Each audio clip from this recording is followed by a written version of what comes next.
பொங்கல் வரப்போகுது. தமிழர் திருநாளாம் பொங்கல் தை திருநாள் வரப்போகிறது.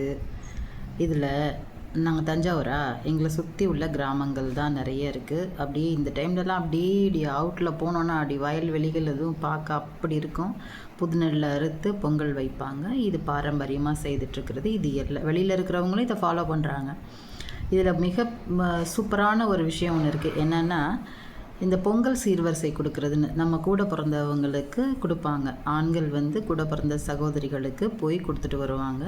கரும்பு, சர்க்கரை எல்லாமே என்னென்னலாம் பொங்கலுக்கு தேவையோ அவங்களுக்கு வசதிக்கு ஏற்ப வாங்கி கொண்டு கொடுத்துட்டு சந்தோஷமாக அவங்களுக்கு அந்த பொங்கல்லேருந்து நாள் கணக்கு வச்சுப்பாங்க. ஒற்றைப்படையில் 3வது நாள், 5வது நாள் அப்படின்னு கொண்டு கொடுத்துட்டு வருவாங்க. இது எத்தனை பேர் ஃபாலோ பண்ணிகிட்ருக்கீங்கன்னு தெரியல. ஆனால் எங்கள் சைடில் அடித்தாலும் பிடிச்சாலும் அந்த டைமில் போய் செஞ்சுட்டு வந்துடுவானுங்க. எதையும் விட்டு கொடுக்க மாட்டானுங்க நம்ம ஆட்கள். மரியாதை கொடுக்கலன்னா இல்லை. இந்த பிள்ளைங்களும் மனசுக்குள்ளே அதை ஏங்கிக்கிட்டே காத்துக்கிட்டு இருக்கும். அண்ணன் வருவான், இல்லை தம்பி வருவான் அப்படின்னு வெளில சொல்லிக்கலனாலும் அவன் கொடுக்குற ஒரு 100 ரூபா சொல்லுங்கள், ஒரு 50 ரூபா சொல்லுங்கள், 500 ரூபா சொல்லுங்கள், அதெல்லாம் கோடிக்கு சமம்.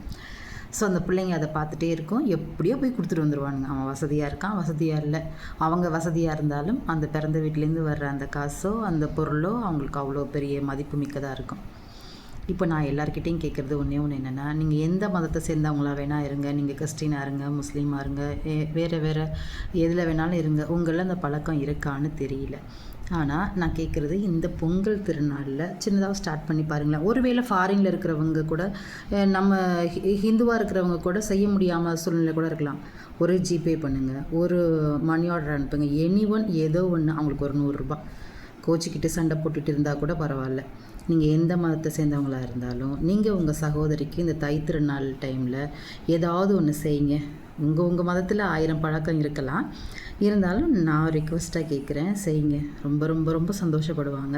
இந்த கரும்பு, வாழைப்பழம், அந்த காய்கறி, இந்த சமையலுக்கு தேவையான அத்தனை காய்கறியும் வாங்கிக்கிட்டு அந்த பொங்கல் வைக்கிறதுக்கு என்னென்ன திங்ஸோ எல்லாமே வாங்கி கொண்டு கொடுப்பாங்க. நீங்கள் உங்களால் என்ன முடிஞ்சதோ, தமிழர் திருநாள் தானே இது, நம்ம தமிழ்நாட்டில் தானே இருக்கோம். நம்மளால் முடிஞ்சதை இங்கே இருக்கிற சர்க்கிளில் உள்ளவங்க ஒரு முயற்சி பண்ணி பாருங்கள். நீங்கள் எந்த மதத்தை சேர்ந்தவங்களாக இருந்தாலும் உங்கள் கூட பிறந்த சகோதரிகள் 5 பேர் இருந்தாலும் 50 ரூபா கொடுங்க, 100 ரூபா கொடுங்க. கொடுத்து பாருங்கள் எப்படி இருக்குன்னு. இந்த பொங்கல் எல்லோருக்கும் இனிதாக அமைய முன்கூட்டியே நான் வாழ்த்து சொல்லிக்கிறேன். நன்றி.